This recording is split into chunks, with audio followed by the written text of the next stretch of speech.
উৎসবের দিনগুলোতে আমাদের এলাকায় ঘোরার মতো অনেক সুন্দর জায়গা আছে, তার মধ্যে অন্যতম হলো রাবার ড্যাম।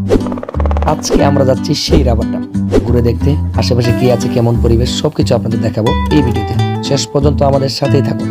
প্রথমে ঢুকতেই চোখে পড়লো ছোটখাটো একটা মেলা, চারদিকে মানুষের ভিড়, শিশুদের আনন্দ, উৎসবমুখর একটা পরিবেশ। সব মিলিয়ে দারুণ একটা অনুভূতি। গাড়িটা রেখে আমরা একটু নির্জন জায়গার খুঁজে সামনে এগিয়ে গেলাম। হঠাৎ চোখে পড়লো একটা অন্যরকম ফল, তুত ফল। দেখার সাথে সাথে দেরি না করে শুরু হয়ে গেল আমাদের অভিযান। ছোট্ট একটা গাছ, খুব বেশি নাই, তবে আমি আমার লম্বাটাকে কাজে লাগিয়ে যতটুকু পারলাম তুলে নিলাম কাঁচা পাকা তুত ফল। ফলটা খেতেও ছিল দারুণ। সেখান থেকে সামনে এগিয়ে যেতে চোখে পড়লো অপূর্ব এক দৃশ্য, রাবার ড্যাম।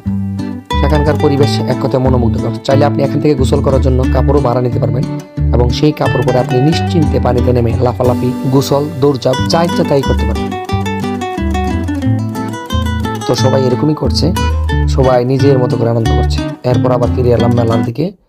এখানে শিশুদের জন্য রয়েছে বিভিন্ন রাইড, আইসক্রিম, বেলুনের দোকান, নানা রকম মুখরোচক খাবারের দোকান।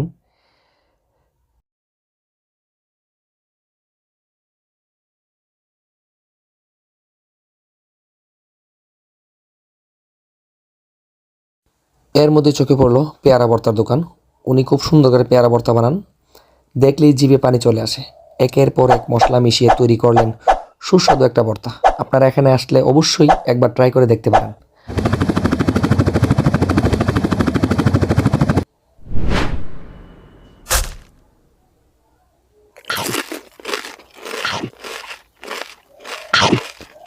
আর একটু সামনে এগিয়েই পেলাম একদম কচি শসা, লবণ আর মরিচ দিয়ে। বিশ্বাস করেন এই কম্বিনেশনটা একদম অন্য লেভেলের। ব্রিজের এক পাশে চলছিল খেলাধুলা আর অন্য পাশে পানির ঢেউ। দুপাশের এই ভিন্ন দৃশ্যটা সত্যি উপভোগ করার মতো। তারপর চলে গেলাম জালমুড়ির দোকানে। মামা বানিয়ে দিলেন মজাদার জালমুড়ি, খেতেও দারুণ।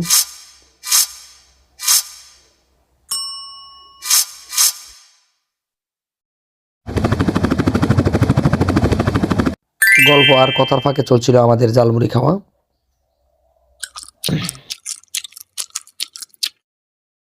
সবশেষে এই গরম একটু ঠান্ডা হওয়ার জন্য দোকান থেকে কিনে নিলাম স্পিড।